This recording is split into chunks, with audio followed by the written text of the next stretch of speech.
What's up, you knuckleheads? It's Josh, and today we are here with something a little bit different. We're doing a tier list of every single little legend in Teamfight Tactics / League of Legends. Now, this is not going to be like the skin tier list that I do. Cost isn't going to be a consideration since all little legends cost about the same in RP. Really, this is just going to be a breakdown of which little legends I vibe with. Nothing more, nothing less. Two caveats before we get into it. Number one, this is just the base version of all the little legends. I'm not going into any of the skin lines or anything like that. And number two, this is little legends only, no chibis. I just feel like those kind of have an unfair advantage.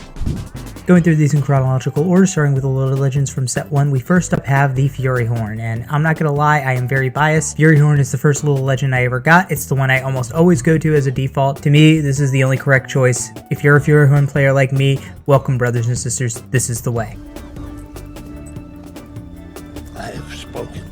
Next up is the Hauntling. Now, a lot of people give the Hauntling shit, but it is kind of cute, and I kind of fuck with it a little bit. I think this is very underrated. If you're a Hauntling, good on you. Finally, the last little legend from Series 1, we have the Silverwing. I like this a little bit less than the Hauntling, but it's still one of the OGs, so to be honest, if you fuck with the Silverwing, I give you respect as well. In short, all the little legends from Series 1 are go-tos. I think you can't go wrong with any of them. In Series 2, first up, we have the Feather Knight, aka Pengu. No dispute on this one. This one is one of the goated little legends. It is a must play. If you ain't playing the Pengu, I don't know what you're doing. Next up, we got the Moldiver, and of all the OG little legends, this is the one that I feel the least interested in. To me, this is the quintessential little legend of somebody who started playing TFT way back when it released and plays every now and then but hasn't played enough to amass any other little legends. It's an OG player and I respect that, but let's be honest here, you're wondering why you can't play Shapeshifter in Italy anymore. Next up, we have the Rune Spirit, and I'll be honest, of all of the original Luna legends,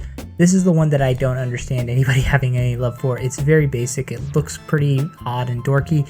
It's the Amumu of little legends. It just wants to be loved, and nobody really loves it. Next on the list, we have Paddlemar. This one's pretty cute. It has some nice animations. For me, it just doesn't quite work. It looks like a mutant hybrid between a seal and a fish.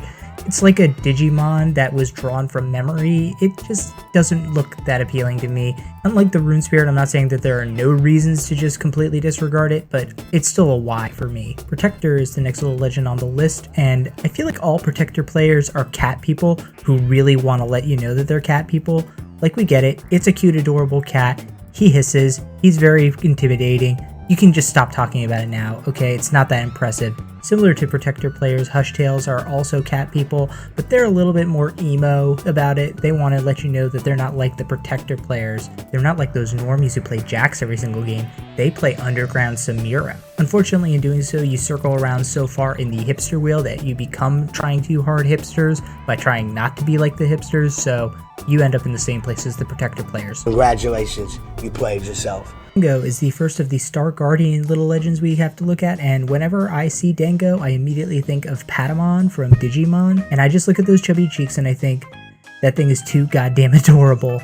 It's in the It's So Cute tier. I'm not going to be ashamed to say it. It's adorable. I love the little Dango. And it's the same story for Fuwa. He may be the most blatant ripoff of Eeyore from Winnie the Pooh that I have ever seen, but gosh darn it, you just look at those eyes and try to resist. He is so adorable. He's so cute. That's where he's gonna go, and the Walt Disney Company will see you in court. Next up on the list, we have Shisa, and I don't really need to explain with words what my feelings are about Shisa. I just have to play you one little clip. If there is a real hell, I hope that all Shisa players go there, and they have to listen to that sound for all eternity. The first of the true damage little legends, Melisma is really the avatar for all of those asshole 23-year-old DJs partying in the clubs in Europe with their Beats headphones and their tracksuits. They're horrible people, and by proxy, you're horrible if you play Melisma. Now, Asia is the pixie-haired girl who goes to all of those clubs and hooks up with the DJ.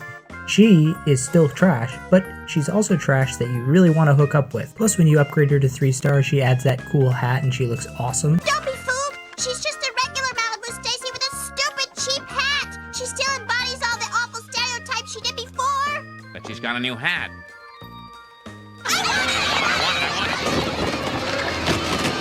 On Kiki, I'm torn because at tier 1, she's maybe the cutest thing I've ever seen, but at tier 3 with the sunglasses, she's the most pretentious looking thing that I've ever seen. I'm gonna go with tier 1 version of Kiki. Just don't upgrade her at all. Keep her young and innocent and precious as long as you can. Because if you upgrade her, she grows up to be an asshole heiress who screams at waitstaff. Craggle kicks off our little legends from the Friends from Afar series, and I gotta be honest, I don't know what the fuck Riot was on when they made this thing. You crackle. If you like this monstrosity, please seek help. Same thing for Flutterbug. Look, I give Riot credit for trying, but there's really just no way to make an insect look cute. Stop trying to make it happen. It's not gonna happen. Take your L on this one. But then we get to my boy, Talker.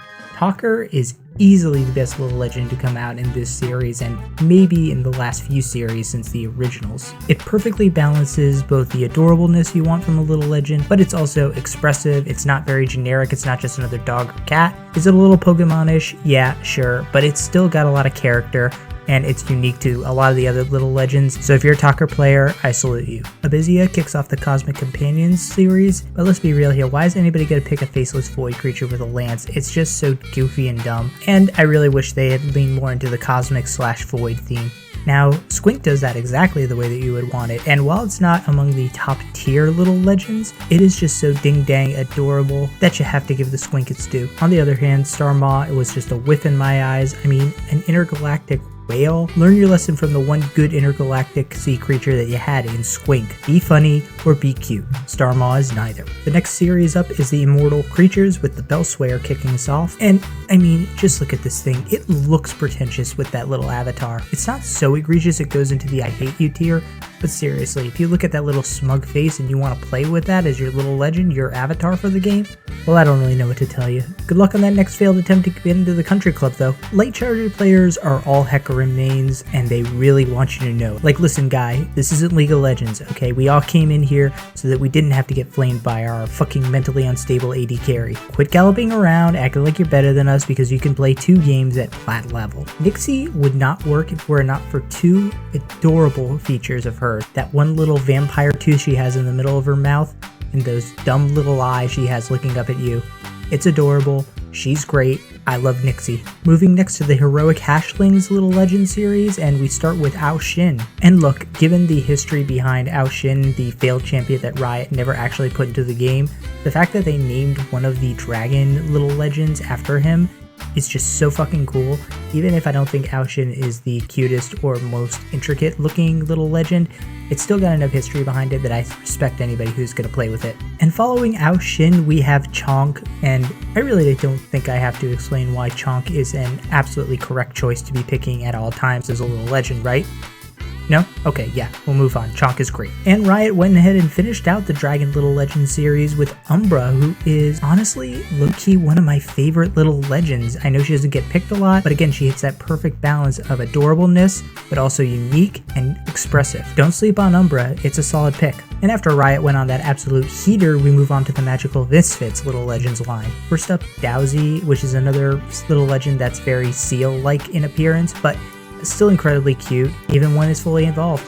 Then we got Fenroar, which to me is screaming a lot of insecurities of, hey, I might be playing TFT, but I'm still a man's man, okay? I got a wolf avatar. Just settle down there, bro. Nobody's gonna think any less of you for playing TFT. And then finally, of the Magical Misfits, we got Nimblefoot, which to me, this is an instance of Riot trying to do a little too much. They've got the like Robin Hood theme going on there, but they also have a Tom Nook / Pikachu mix as the character. It just feels like there's a little too much going on. I think this probably could have been better as a skin, or maybe just simplifying the little legend a bit. Duckbill comes up as the first of the Ingenious Inventors Little Legend series, and I gotta say, initially I didn't think I would like this one that much, but this Quaxley looking motherfucker looks absolutely adorable. I love how they try and fit him into the inventor theme with his little aviator goggles. Low-key, Duckbill might be getting slept on a bit. I might pick up this guy a little more often in my games. Then we got Gloop, which again, I thought I was not really gonna like when looking at it, but there's something so endearing about his dumb little face on this floating contraption. I don't know if it's just because of the inventor steampunk aesthetic, but this is really working for me. I'm gonna put this up in the underrated tier. I'm not as high on Pixmander as I am the others in this series, but the tier 3 upgrade look, she's just so goddamn adorable. You axolotl looking motherfucker, I just want to scoop you in a bucket like I'm playing Minecraft. And then we get to our most recent Little Legend series with Dragonlands. First up, Burno. Like with Umbra, I think this is really sick. Dragon meets Totodile. Also, his arms crossed, got a little bit of attitude. I like Burno. Burno's a good pick. More people should play Burno. Poggles is the most fucking adorable thing that I have ever seen, and just like Talker balances the cuteness with uniqueness ratio. When he gets fully evolved, he's got those cute frog-like features that really come through. Big watery eyes, nothing but respect being given to Poggles players. Bungo, on the other hand, I hate Bungo. I don't know why. It's the flowers, it's the butterflies, it's trying too hard to be cute. I don't know how to explain it other than that. I don't like Bungo. I don't know, I don't trust her. Now Prancy is like the child actor who was adorable and got told that their entire life, then grew up and wasn't as cute and just kept the ego. Like at tier 3, Prancy looks absolutely god-awful and yet carries herself around like she's still hot shit. No, you're not. Get back in your lane like the rest of us. And then last but not least, we have the basic river sprite. It should be very obvious if you see this in your game. This is a smurf. This is somebody who has been playing on an alt account and is probably doing a grind a diamond on a trick account. If you see a river sprite, be afraid. But that's my opinion. Let me know in the comments what your favorite little legend is, and I'll see you on the Rift Tacticians. Peace!